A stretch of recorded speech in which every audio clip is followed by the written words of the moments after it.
Le principe même des non-dits est d'avoir une présence insidieuse dont l'interprétation varie d'un individu à l'autre. Chacun y projette ses propres fantasmes, ses propres objectifs ou ses propres frustrations. Les non-dits les plus destructeurs sont ceux de l'enfance, bien que souvent ils soient pratiqués par des parents prévenants, souhaitant protéger leurs enfants des réalités de la vie. Et les non-dits, il y en a de toutes les sortes.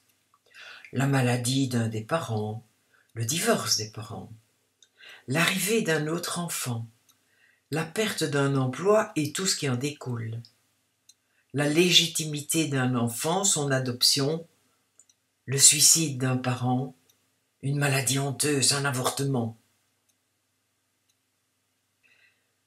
Soit la chose n'est jamais prononcée, soit elle est dite trop tard, et l'enfant se sent évincé de la famille. Il devient subitement un étranger, à qui on n'a pas fait confiance, ou qu'on jugeait inapte à la compréhension. Et si on lui a menti une fois, peut-être qu'on lui a menti 1000 fois. Alors il va se méfier de tout et de rien. On imagine aisément quels sont les mécanismes de survie que va développer cet enfant en grandissant. La suspicion, la méfiance, le besoin d'une multitude d'informations, besoin d'avoir des écrits, des garanties, des preuves en tout genre.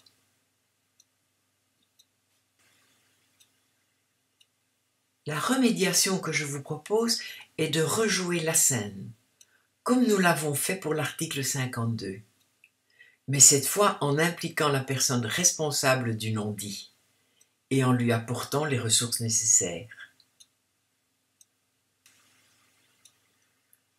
Cela paraît saugrenu de prime abord, mais comme nous allons agir sur les personnages qui vivent dans notre mémoire, c'est-à-dire les personnages virtuels et subjectifs, et non les vraies personnes. Nous les connaissons par cœur puisque nous vivons avec eux en permanence. Or, ce sont justement ces personnages virtuels qui nous rendent heureux ou malheureux. C'est l'idée que nous nous faisons d'eux qui influence notre psychisme, d'où il nous sera facile de les conditionner autrement. Robert Dills nous confirme que si nous sommes capables de trouver les ressources dont nous avons besoin et de les utiliser dans d'autres contextes en faisant un transfert de fichiers dans notre disque dur, pourquoi ne pourrions-nous pas apporter ces ressources aux autres personnes qui vivent dans notre disque dur? Donc ici, on va faire le même travail que dans l'article 52. Mais en agissant sur le parent ou le grand-parent virtuel. Et ça marche.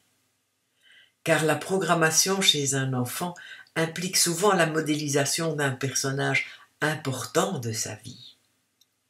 Donc si on modifie ce personnage significatif, on modifie l'enfant, en créant chez lui de nouvelles croyances stimulantes et des décisions de vie plus appropriées.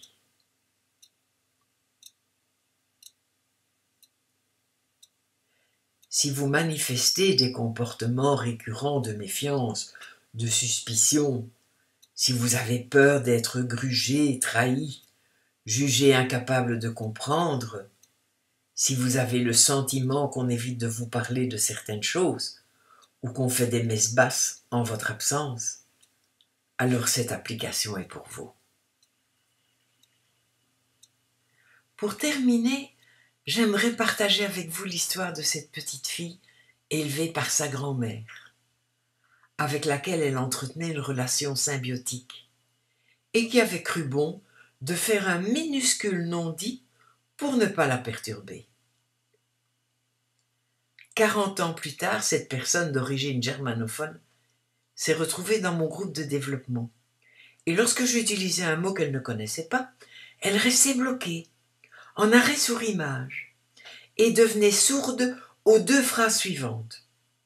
En gros, on pourrait dire que pour combler un petit trou dans sa compréhension, elle en creusait un autre à côté 10 fois plus grand.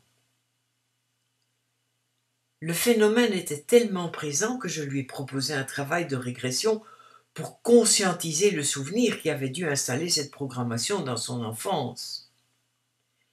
Et c'est ainsi qu'elle s'est revue à l'âge de 5 ans avec sa grand-mère qui lui racontait les plaisirs des vacances, en mettant l'accent sur les promenades, les bains de mer, les jeux dans le sable et une multitude de nouveaux amis. Et que bientôt elle allait connaître cela, car elle était invitée chez les cousins. Le jour du départ étant arrivé, la grand-mère et la petite fille, main dans la main, attendaient le train de pied ferme sur le quai de la gare. Puis vint le moment de monter dans la voiture, et c'est là que la petite entendit sa grand-mère la confier au chef de gare. Il n'avait jamais été dit qu'elle serait séparée de sa grand-mère pour connaître les félicités des vacances. Le choc fut tellement terrible que 40 ans plus tard, s'il y a un non-dit dans le discours, si elle ne comprend pas exactement la signification d'un mot, la peur s'installe, son cœur bat la chamade, elle devient hermétique à tout, elle est psychologiquement en survie.